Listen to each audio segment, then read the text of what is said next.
I'm going to be ranking every Asian country in Geoguessr with the following criteria: how easy it is to recognize, how easy it is to region guess, how big the country is, all in no moving games. So for example, Sri Lanka, despite being a very hard country to region guess, it wouldn't be high up on the list because it's easy to recognize and it's a small country. We're going to be starting off in Lebanon. Now for the longest time, this only had tracker coverage in the capital Beirut, but recently Google gave it the gift of bad cam. The hardest part about this country is just knowing it has coverage, because I have never seen it in a game, the people I know have never seen it in a game, and to top it all off, it's a tiny country, so region guessing it doesn't even matter. Sticking with the Middle East, we have Qatar. Very recognizable country. You're either in the megapolis of Doha or in the literal flat desert in the middle of nowhere. Also, it's a Google car country, which we'll talk about a few today, meaning that you can just tell where you are by looking at the car. And also you can slightly region guess it by the length of the antenna on the side of the car. Kyrgyzstan is a classic Google car country, so recognizing it is not going to be an issue. There are many things you can learn here for region guessing. The landscape, but what most people probably learn is mirror meta, which side the car drives. But if you don't want to learn all of that, then guessing in the middle will probably be good enough. Jordan's size in Geoguessr is very misleading because only the western quarter has got coverage. A lot of rounds will be in the capital Amman, which is a very recognizable city, and if you're outside the city, you'll have the Middle Eastern road lines and the Gen 3 black car everywhere. Next up, we have a three-way tie between Singapore, Macau, and Hong Kong. These are three cities where the more you play the game, you should be able to recognize them pretty easily. That being said, they don't come with their own set of difficulties. You may confuse Singapore with, for example, Johor in Malaysia. You may confuse Hong Kong with Taiwan. Or you may forget Macau is even in the game, because it doesn't show up very often at all. Also, what puts them so low on the list is that all of them being cities, of course, region guessing is completely a non-factor. Bhutan is one of those countries that just doesn't show up very often, but if you've played the game enough, you'll just recognize the landscape without too many difficulties. And even if you don't, they have those concrete guardrail things on the side of the road, and when in doubt, you can look at the silver Google car. However, I will highlight there are some rounds which you'll find at the very bottom of the mountains, which you may confuse with other countries if you're not careful. And also because of its size, you're not going to lose many points, but those flat rounds may cause problems. The United Arab Emirates is a very interesting country in Geoguessr. You are either going to be in the huge recognizable city of Dubai, or more likely in the eastern mountainous regions. Now the reason I put it this low on, well, this quote unquote low on the list is because Google has been adding new coverage in areas we haven't seen yet, so that just automatically makes it a bit more difficult. However, they also do have some pretty memorable car meta. It's not too bad to region guess, you may get it mixed up with other countries if you're not careful, but overall it's a pretty reliably safe country. I was really unsure on how to rank Sri Lanka. It's one of the most unique countries meta-wise, because all of the Gen 3 coverage has got the unique French flag style car, all of the Gen 4 is low cam, and it recently got given bad cam. But also recognizable poles, unique language, left-hand drive, yellow plates, and many other things. That being said, it's famously one of the hardest countries to region guess, unless you see a lot of mountains, meaning you'll be in the center. And it's not like region guessing it is completely useless. It's around twice the size as Taiwan, so indoors it definitely could matter how close you get. An arguably even more unique country is Laos. which only has coverage in 5 cities. The capital Vientiane is unique because it's the only one of these cities that doesn't feature the roof rack car. And if you're not careful, you definitely could get this mixed up with Cambodia or Thailand, if you don't see any solid information like yellow plates and the right-hand drive. Also, since this country isn't too common to find, you will unlikely be able to remember the differences between the cities unless you purposely practice it. So you could actually lose a decent amount of points if the city you guess is very far away from where it actually is. We are very lucky Sri Lanka is a relatively small country, because it's infamously another one of those very difficult countries to region guess. The reason I put it slightly more difficult than Sri Lanka is because while it does have many recognizable features like the unique language, just the overall landscape, the right-hand drive, and the signage amongst other things, the country itself is slightly bigger, and also it doesn't have a 100% meta dead giveaway like Sri Lanka does. Taiwan, despite being a lot smaller than South Korea, is slightly more difficult because it isn't as free to guess the country right. You could get it mixed up with Southeast Asian countries, or if you're unlucky enough, even South America. Region guessing it is far from easy as well, unless you see and more importantly know phone codes, for example, but luckily with it being a small country, guessing in the middle is usually good enough. Bangladesh is a bit of an interesting one. It is, of course, another one of those countries just so difficult to region guess. However, there is some copyright stuff you can learn if you want, but I'm not going to get into that. Though recognizing it, it does have a lot of unique, flat, kind of like wet landscapes with palm trees. Also, this is the strange thing, in Gen 4 coverage at least, there's this distinct kind of smoky look to the coverage, which is quite hard to explain, but if you see this country enough, you will just somehow recognize it. Cambodia can be either very easy or very difficult. Best case scenario, you see the unique Google car, you see the right-hand drive, you see the language, you see the government signs, you see the stilt houses and many other things. Worst case scenario, you don't see any of those, you get it mixed up with either Thailand or other Southeast Asian countries, or fall for the classic Brazil-Cambodia 50-50. Unlike many other recent countries, region guessing it is difficult, though not impossible. And luckily, Cambodia is one of the most circular countries, so this is where guessing in the middle really can work. And be sure to subscribe if you'd like to see a European version of this, which I'm sure will be a joy to make. But anyway, Malaysia, the hardest part about Malaysia is that it's split in half, so a bad guess then becomes a really bad guess. And I'll get back to that in a second, but recognizing it is actually not too bad. If you see a tropical landscape with all white lines and especially double center lines, you're almost guaranteed to be in Malaysia.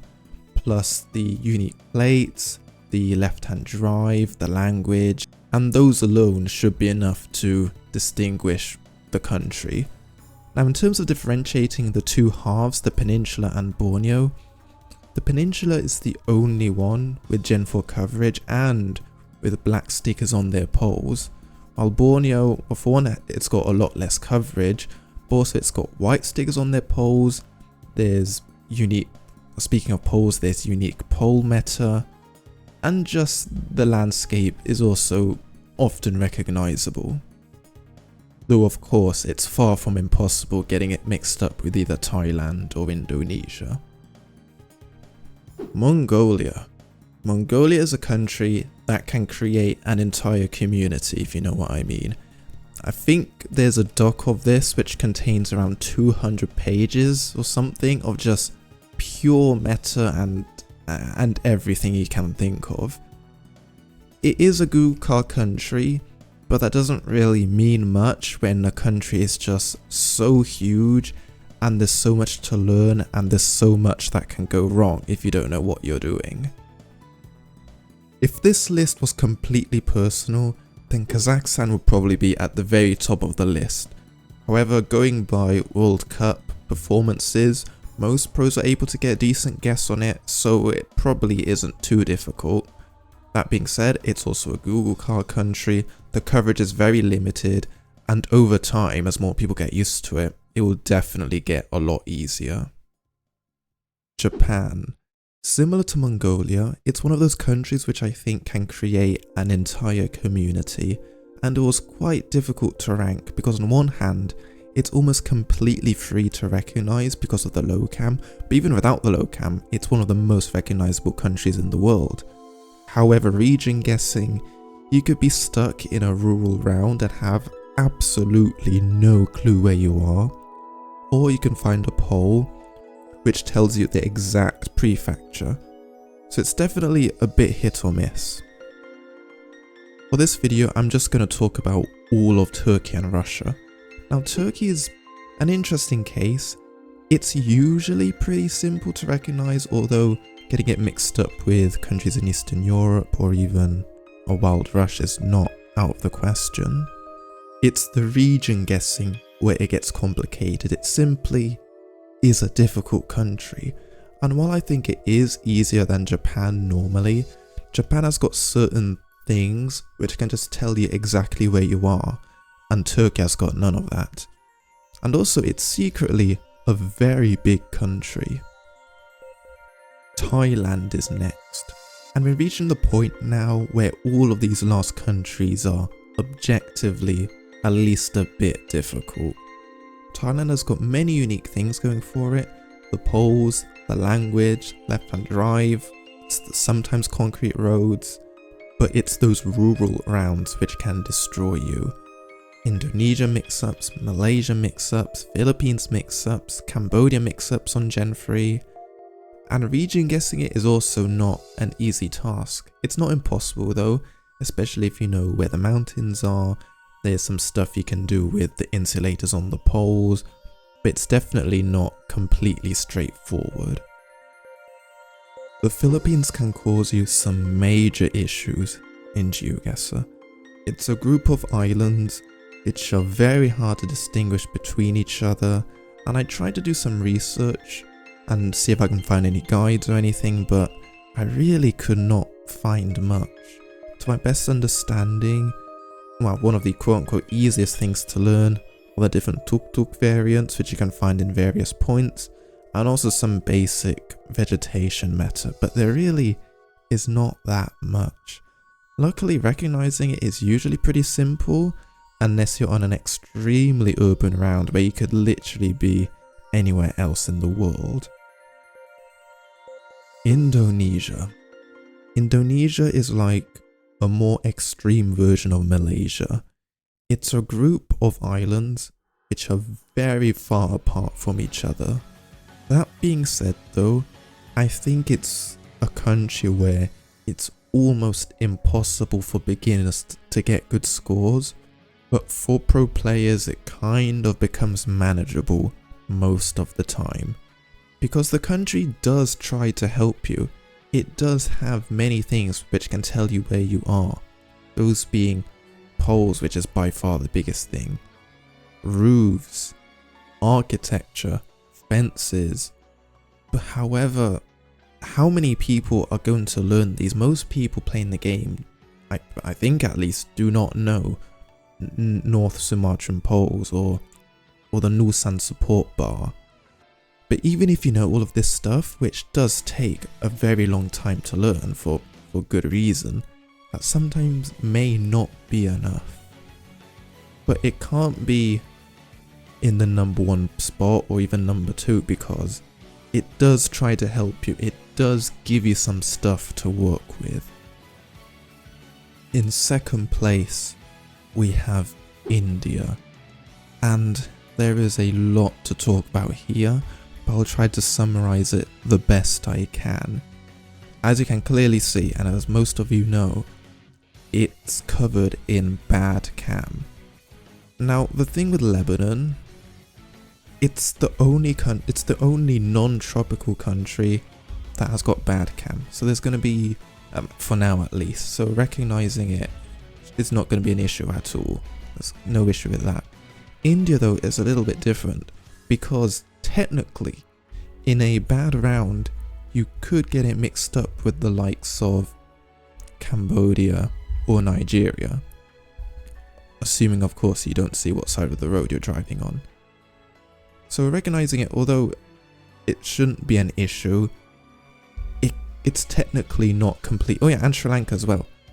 It's technically not completely free. Region guessing it, there are many clues that you can use, a lot of them. There are so many docs with just so many pages full of information. But the thing is, practicing it is not a fun experience because the coverage is just so bad. It makes looking at things so annoying. Text is one of the biggest clues, which I want to make a guide on. Text is one of the biggest clues, but it's sometimes so hard to see and borderline impossible if it's far away enough. Obviously though, there are other things like the landscape, the dirt colour, some harmet if you can even call it that. But it's just such a big country, and still a relatively new country, with so many clues and just kind of just not fun to practice. And I think that warrants it the second place. I think we all know why Russia is so difficult in this game. It's the biggest country in the world, there is a lot of coverage, and it takes a lot of time and dedication to get consistent at it. You know a country is difficult when in the World Cup, pro players being hundreds of kilometers away isn't out of the question. One of the only few countries where that is a realistic outcome. But I think everybody watching this knows Russia is extremely difficult. And not only that, Finland mix-ups are a thing, Ukraine mix-ups are a big thing, and even the occasional Canada mix-up may be possible. And that is why Russia is definitely the hardest country, not only in Asia, but probably in the world. And that's going to be it for today. Let me know what you thought of the list and any other ways I can improve on this format. Thank you to Ground Jordan for being the first channel member and to everyone else watching as well. See you soon.